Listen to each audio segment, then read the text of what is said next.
So, I've never experienced in any real shape or form Dragon Ball. And when I say Dragon Ball, I mean the original Dragon Ball, the OG story that made Dragon Ball Z, GT, Kai, Super, and all its other, subsidiary properties possible.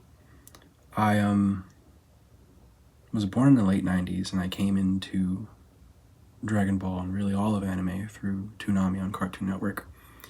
And lately it's become really apparent to me how ironic and kind of a tragedy it is that I've just never had much reason to or felt much desire to go out and experience Dragon Ball either through the anime or the manga in all the years that I've been consuming Dragon Ball media, which as far as I'm concerned is all of my waking life. I remember one of the first conversations I ever had with my father growing up watching Toonami was about why I liked Dragon Ball and why I thought it was so cool.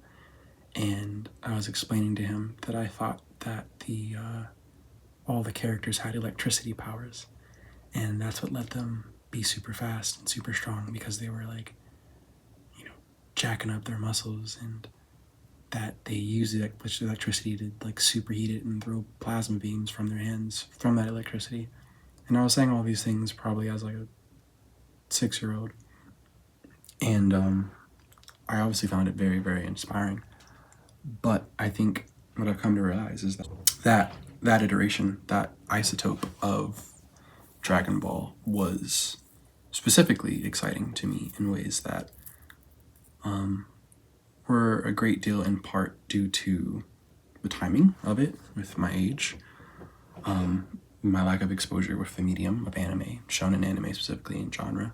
I think all of the surrounding media or translative media that also existed at the time. So it wasn't just, you pull up in the drive-thru and here's your weekly episode of the show that you're experiencing for the first time. It's this and plenty of commercials about a movie that's, their once a month anime movie on a Friday night. Don't miss it. You can hear Tom's voice, don't miss it, be there. And it's, a movie that's existed for many, many years, but I'm seeing it for the first time, and it's like it's expanding the world building of this universe that I know very little about. And now I know the movies are non-canon and don't really even matter. But this constant conveyor belt of entertainment was readily available to me as a child. And like I said, mentioned, included the anime. It included movies, tie-in or otherwise. It included video games. Video games, I remember back in, it was before kindergarten, so it actually would have been, so I'm one of those weird people, or unique people who I don't have memories from like being a literal infant, but I have memories reaching very, very far back.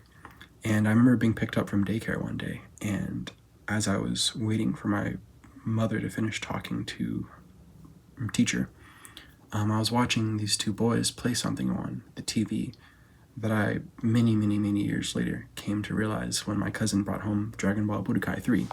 I realized that they were playing Dragon Ball Budokai 1, and I was so just fascinated and enraptured by what I was seeing. I thought that whatever on-screen interaction was happening, the premise, the fighting, was so cool looking, and I really wanted to know how the characters were moving and how they were being controlled. And for all intents and purposes, what I'm trying to describe is that Dragon Ball at the time, and even now obviously, was not just a tap in, tap out transaction. It wasn't just be here at the scheduled time for the live broadcast. It was a world that you could really, peer into. It was a fishbowl. And when you peered into it, it pulled you in, dragged you under, and suddenly you're just surrounded by this whole, reef of experiences to partake in and learn more about and become more invested in the intellectual property. And I was very privileged to experience a lot of those permutations of the IP that I was. My family wasn't by any means financially well off, but I was a pretty smart kid, and my family was well enough that they could reward me with my efforts to, I guess, show my smartness and to perform academically, such that, if I were to get straight A's for, all semester, I can get that one game for Christmas, or that one game for my birthday. And, I remember year in, year out, I think the very first game I got was Pokemon Emerald.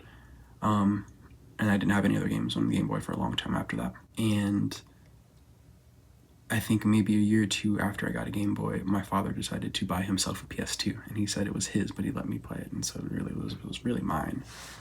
And the first game we got on that was Tekken 4, and we played that together. And then after that, it was all Dragon Ball. It was all Dragon Ball until he was out of the picture. My parents got divorced, and it was just my mom taking care of me. And eventually I got subsumed into the Naruto craze. But Dragon Ball was always there in the back of my mind and in the front of my heart.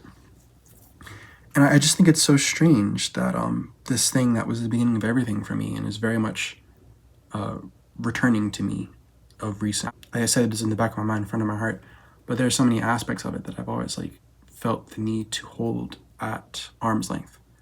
I'd never participate in favorite character discourse and things like that, and who would win, Goku or Vegeta, and yada yada yada. Because I felt like participating in the fandom and the fanning aspect of it was too cringe. I had something that I had to hold so close to my heart. Not necessarily in private, but just it was cool to like anime, but Dragon Ball was just a means to maybe finding other people that liked anime, not necessarily something to indulge in and of itself.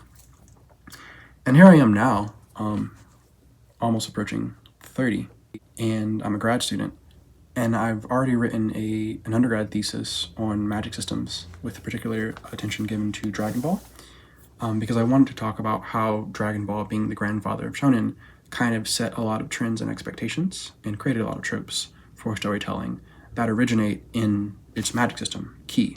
So it chose this magic system, and this magic system, lets the characters do certain things, let them not do certain things. It defines the world that the characters live in and how they are able to interact within it. And because Dragon Ball went on to be very, very successful, we see a lot of Ki's DNA in later stories, later IPs, and not just from a mechanical, I can charge up to increase my power level, or I can, hide my power level or transform to achieve higher level. Not just mechanically, but in the world building aspects as well. You have Naruto, where it's everyone has Ki, everyone has this natural energy, this spiritedness to them that circulates within their body and emanates from them and things like that, and helps sustain their life. And now I was undergrad, and now I'm a grad student, and I'm trying to write more about that in a more generalistic sense. And in all of these years, I've just never been able. I've started and I've stopped so many times. I've never been able to get through Dragon Ball, and I just think it's so interesting. And lately I've been thinking why can't I get myself to stop avoiding OG Dragon Ball? And I wrote down a few different possible just thoughts. The first of which is that maybe it's just not my tempo, not my style. It's definitely very goofy. It's maybe too goofy. I like comedy. I grew up watching a lot of stand-up comedy in general, and lots of comedy movies. But I think I like my comedy pure, distilled, separated from other things. I don't want my mashed potatoes and my peas to touch. I wouldn't have thought this of myself before, but after lots of serious contemplation on this, I've come to realize that. And I think that it has its place in certain media properties and certain IPs, but in other franchises, it really just doesn't mesh well. I think One Piece is really funny and is intentionally comical, but only in the manga for me. In animation form, it's just too slow, too silly. I appreciate a lot of the puns and wordplay and things like that, but a lot of it is really rooted in Japanese language, and I grew up an American. So sometimes, I mean, actually, I wouldn't say a lot of it's lost on me. I understand a good deal of Japanese. I appreciate it, but it's not like something I ever seek out because I want to laugh. And I think there's the rub. Like, I've never sought out Dragon Ball because I want to laugh. I never sought out Dragon Ball because I wanted to not think about something. I never sought out Dragon Ball because I wanted to be, I was going to say, yeah, I've never wanted to be inspired, but that's actually not true. I've received a lot of workout motivation from, music from Dragon Ball and when I was younger, anime AMVs and things like that. But OG Dragon Ball is not Dragon Ball Z. And as obvious as that sounds, I think it was a genius marketing move to rebrand Dragon Ball as Z here in the West when that branch of the story was reached. But I think I was doomed from the beginning in a sense. In that I was weaned on this version of this experience, this version of this story that was intentionally, I realize now, nothing like what came before it. Obviously, the year is 2026, Toriyama has passed, rest in power. But increasingly, we're seeing lots of media news resurfacing and surfacing that talk a lot about how little interest Toriyama had in continuing his story beyond OG Dragon Ball, and about how much of a slog it was for, I guess, his editors to continue to push, motivate, and influence him to continue the story for as long as it went on. Anywhere you look, you can see rumors that Dragon Ball was supposed to end after the Frieza, or with the Frieza saga, and then it was supposed to end after Cell with the passing of the torch from Gohan to Goku, and then somehow Goku came back and it was supposed to end after the Buu saga, but then of course we ended up getting Super, and then GT, which Toriyama didn't write, but he did kind of supervise. And we get this image now in 2026 of, at least for me, let me speak only for myself actually, and I think here's probably the second component. I don't think Dragon Ball is too goofy, but I think Dragon Ball as an adult now reminds me of a lot of parts of myself and lots of parts of the way that I view the world that are very uncomfortable and very sad. And I have this image now of Toriyama that I try not to feed into, I try not to think about, but it just comes up. It just comes up all the time. And it's this image of this artist who's chained to their desk, and they have a ballistic weapon pointed at their head. I don't know I'm really new to YouTube, so I'm gonna have to figure out what does and doesn't get censored. And they're being forced to continue creating at all costs, at the cost of their life, obviously. And the idea that I grew up inspired by something that a really artistic and creative person didn't want to do, or was forced to do, or rather, maybe, perhaps, possibly, reminds me a lot of how I grew up very artistically inclined and motivated and inspired myself.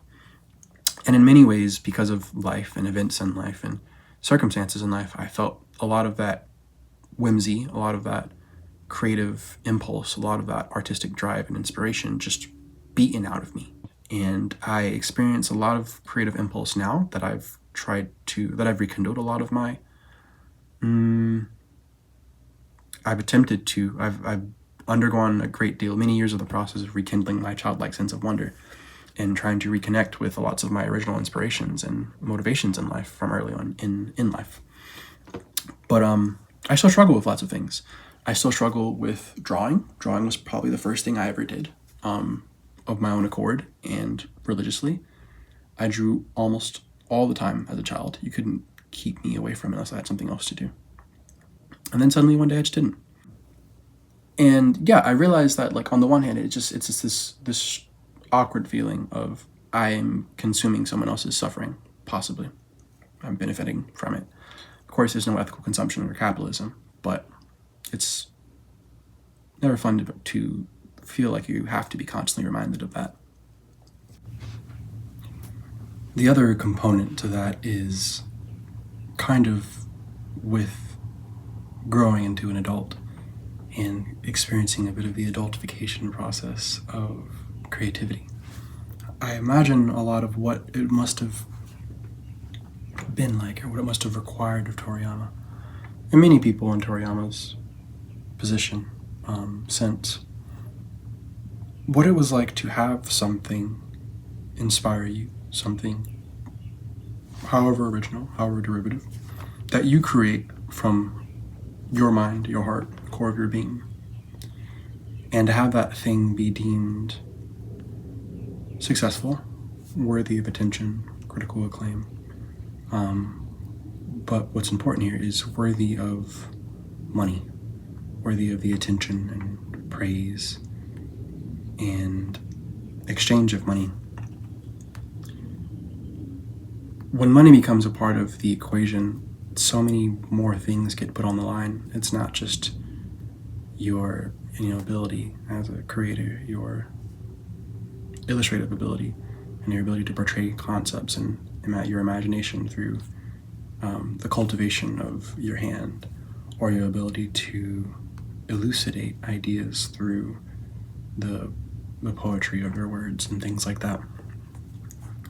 It becomes your ability to continue simply to merely endure and continue to produce things worth paying attention to, or things probably more accurately that can continue to remind your audience of what it was they initially fell in love with. Things that simply imitate that initial thing, or things that keep that initial product in their mind for as long as possible. And so when I think of Toriyama going from, just having fun, just, chilling, making people laugh, to now being held psychologically hostage in a sense. And this is not an indictment of him or even, his editors or Shonen Jump or whatever. It's just a painting, just an image I get. Maybe I'm just getting it psychically through the airwaves from aliens elsewhere. This isn't slandering anyone. Anything that I'm saying happens to be true. It's just purely coincidental. But to be held like psychologically hostage by a situation that requires you to consistently and continually apply yourself, and to continually pour into this container, which might already be full. It's asking for overflow, it's asking for excess, it's asking for just perpetual motion. It sounds exhausting to me, and it sounds like, no matter how good of an artist you are, unless the thing that you created, you planned to be this kind of thing that lasts, that endures the next 20 to 30 years of your life, you're going to get bored of it. You're going to get tired of it. You might even get sick of it. You're going to lose enthusiasm, because we are creatures. We are animals. We're not machines. We have, hormones and emotions and drives that fluctuate and are meant to fluctuate. You get really angry and something horrible happens, and a year later your emotions stabilize. You might still feel that anger, you might still have access to that anger, but you're never going to feel it, probably, hopefully, as strongly as you did the first time. And you really would have to not do a lot of things, or not have a lot of things work out for you, in order for those emotions, those original emotions, to be anywhere near as intense and controlling to you as they were initially. But I think there's a bit of remorse that I notice within myself when I experience, I didn't originally write this down, I have notes, but I was going to say Toriyama properties, Toriyama projects, Dragon Ball projects nowadays, especially with Daima. That's something that might be worth doing a video on at some point. Jesus. But this art that's just like, it feels entirely devoid of, not entirely, but it feels largely devoid of the spirit of the original thing that I fell in love with. And that takes me to my next point. I think a huge reason why I have balked at the opportunity to experience Dragon Ball, especially as an adult now, who has I actually have a Shonen Jump membership. I pay my $3 a month, because as much as I hate the capitalist machine, in my mind somewhere, if even 50 cents of that subscription a month goes to keeping the lights on and helping whatever author, sleep better at night, it's worth it to me. It's really performative. Rather, no, it's not performative. It's not performative. I think it's an empty gesture, because I don't actually believe it does anything towards the greater good. But that's because I'm a pessimist, and so I think logically that there's more of a chance that it does something in the vein of what I care about, and that is supporting the artist for creating the art that I consume, as opposed to not doing that. But in growing up, in a literal sense, and in a soulful and a psychological sense, in growing up, I realized that I was a fool. I was foolish for falling in love with Dragon Ball Z and making it out to be, in my mind, so much more than it was ever originally intended to be. I've been so media pilled. I've been so lackadaisical with allowing my own flight of fancy and my own propensity for fantasy in my mind to see this body of work, and this work of art, as much as I'm willing to say negative things about Dragon Ball as a story and Dragon Ball as a franchise. It is a work of art. Some person made it. And it does make me feel things.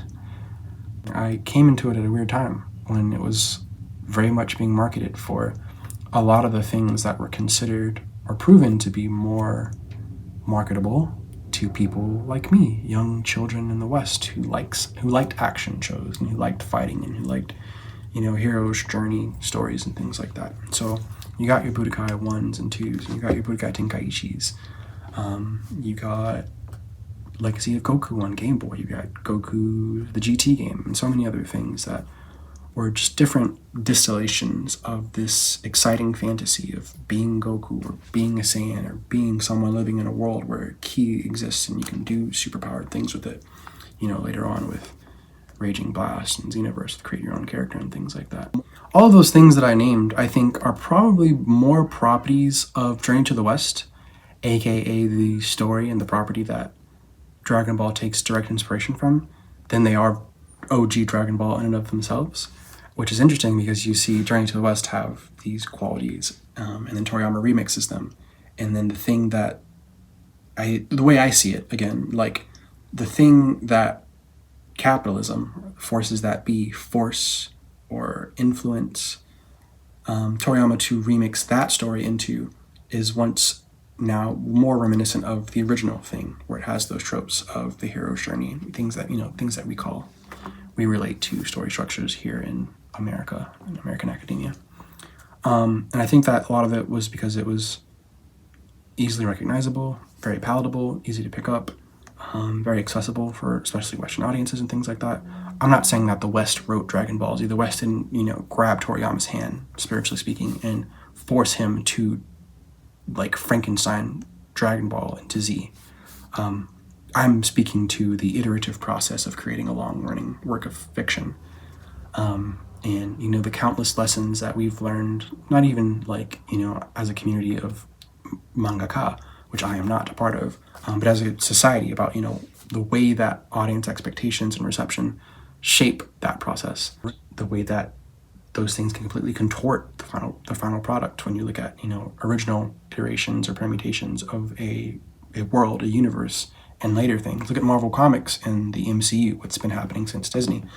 Look at how many people who grew up on Marvel Comics in the 70s, 80s, and 90s are kind of rallying together and rejoicing over kind of the resurgence of interest in comics, almost in spite of the MCU now, at least from my perspective and where I stand and in my algorithm on the internet. I don't think Dragon Ball Z is not Dragon Ball, once again. And it was never meant to be symbolically what it came to meant for me, both like emotionally and intellectually.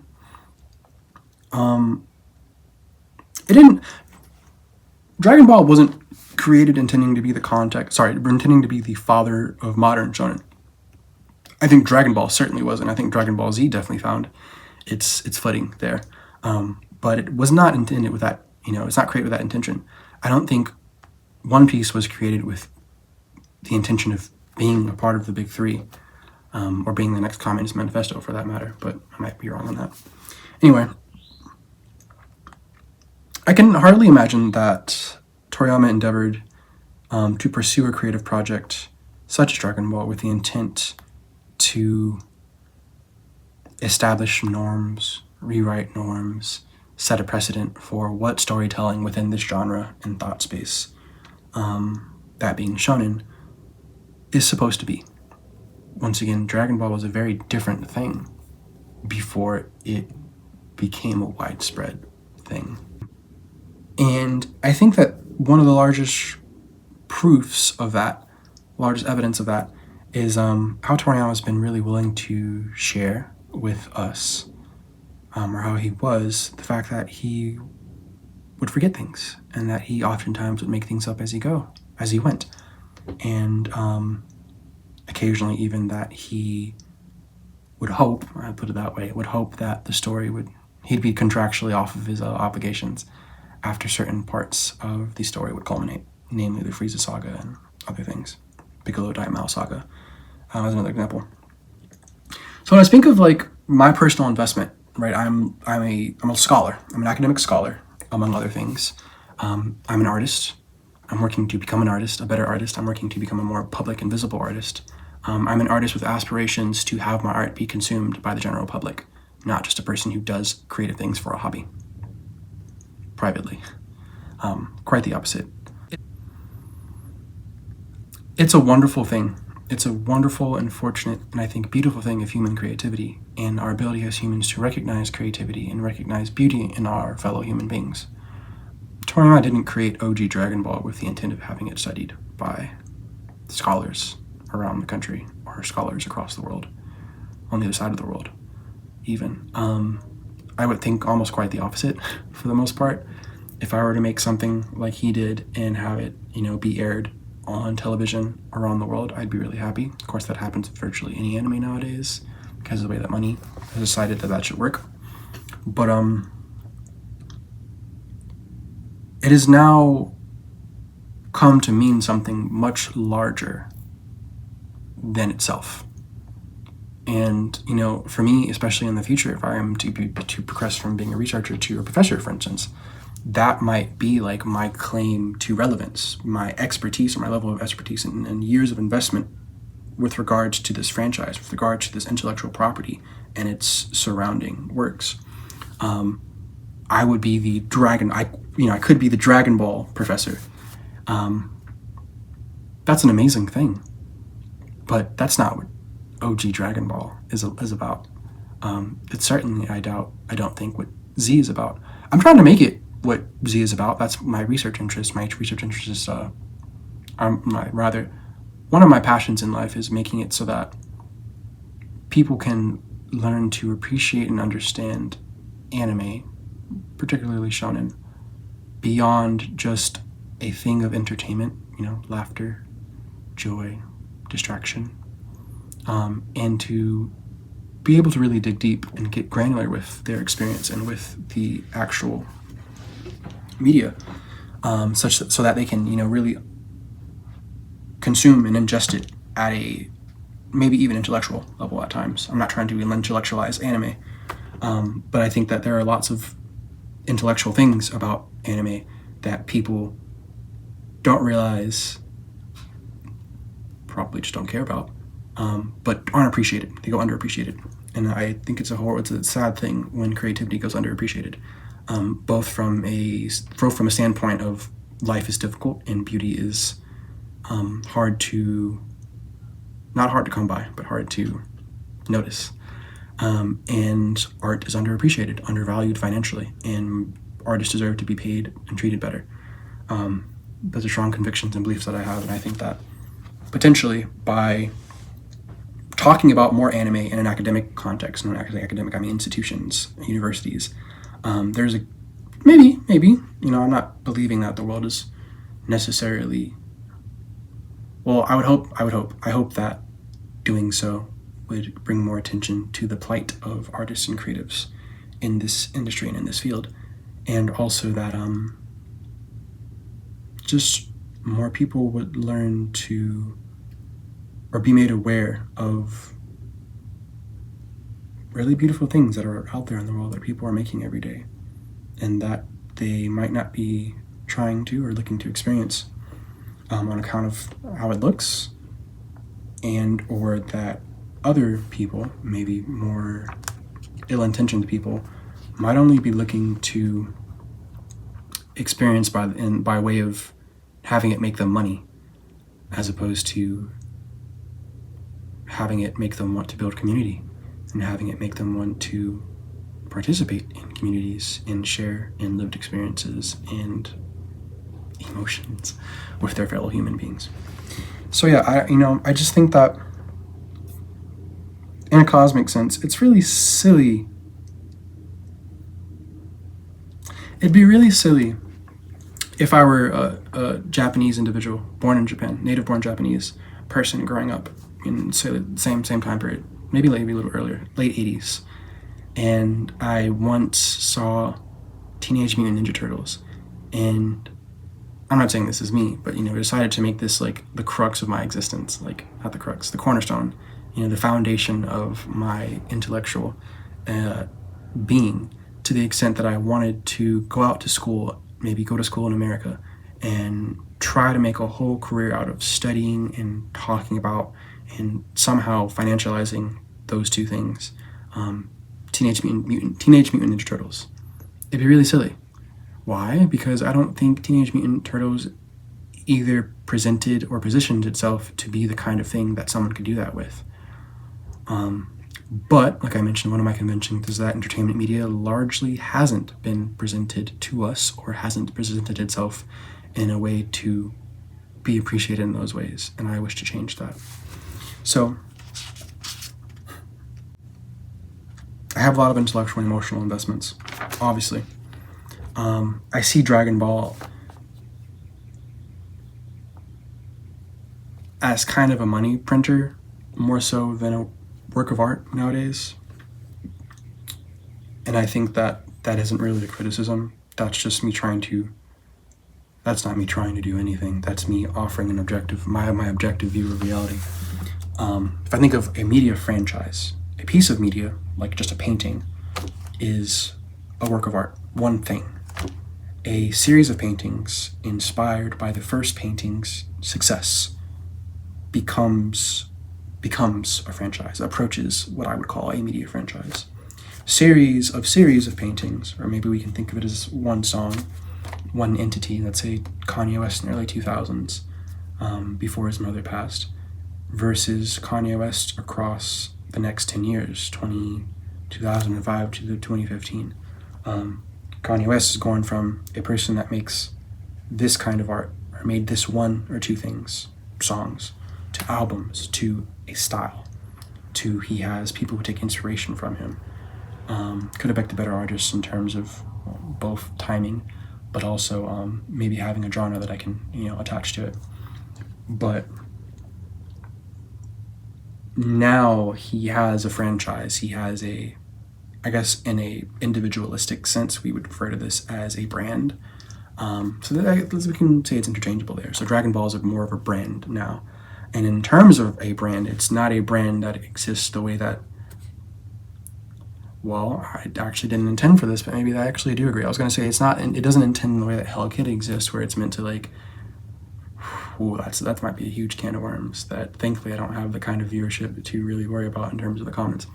But I was going to say that, Hello Kitty is this brand, is this intellectual property that's meant to like glorify women and femininity and womanhood, and meant to be cutesy and kind of like, do things like that.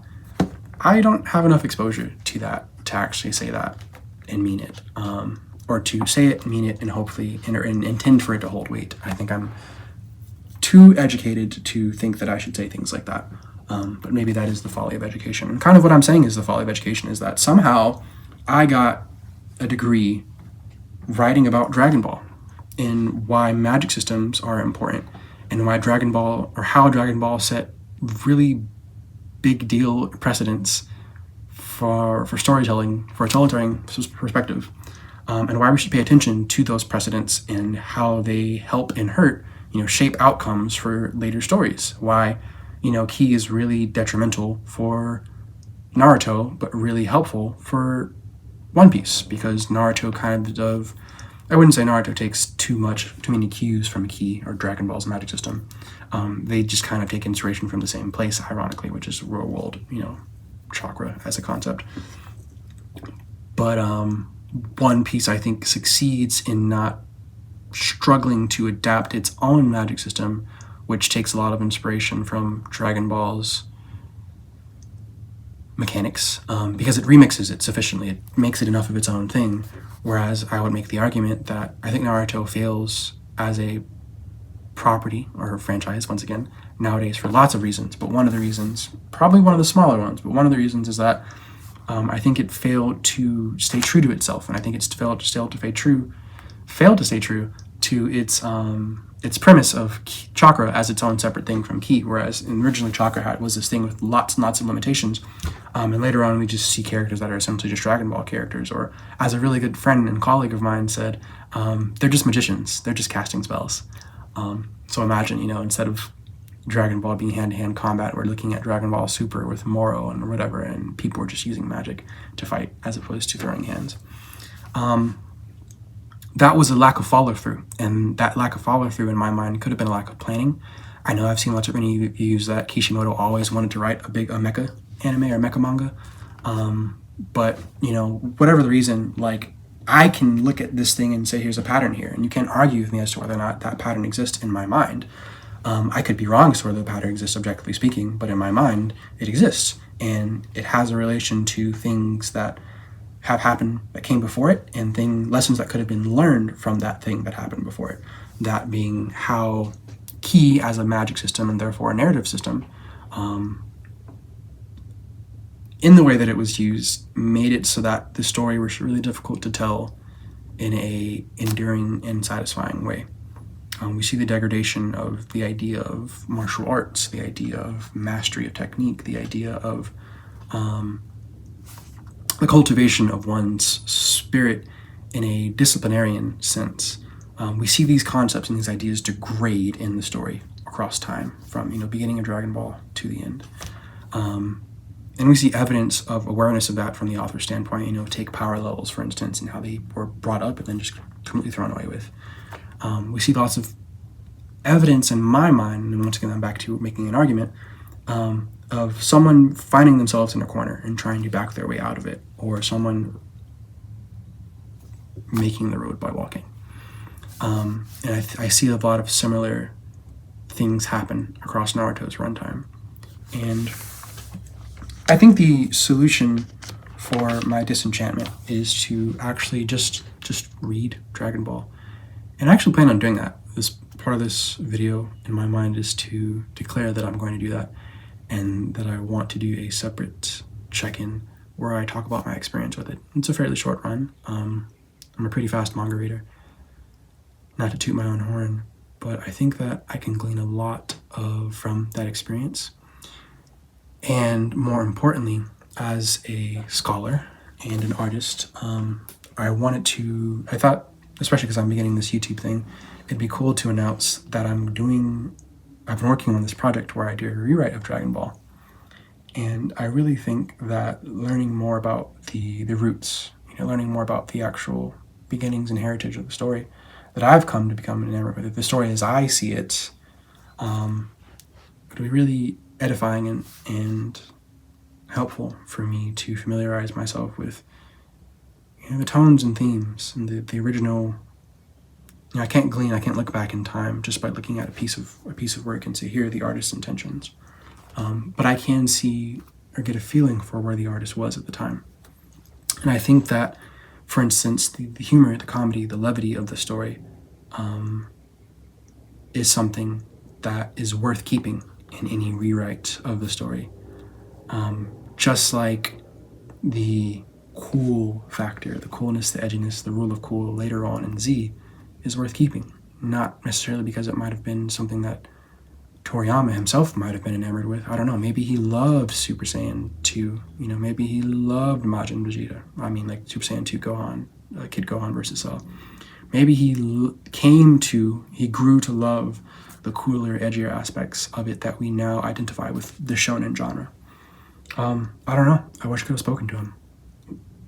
At one point in time, it was a dream of mine to do so, to be able to interview him and to talk about his experience and to help him tell his story. Born too late, maybe, perhaps. I don't know. The work still must be done. And yeah, I intend to read Dragon Ball. I would love it if you would join me on that journey. Stick around to see how that goes for me, and to hear more about my Dragon Ball rewrite project, which I'm a few chapters in on the manuscript, and I will be posting on this channel in the near future. So, thank you for watching.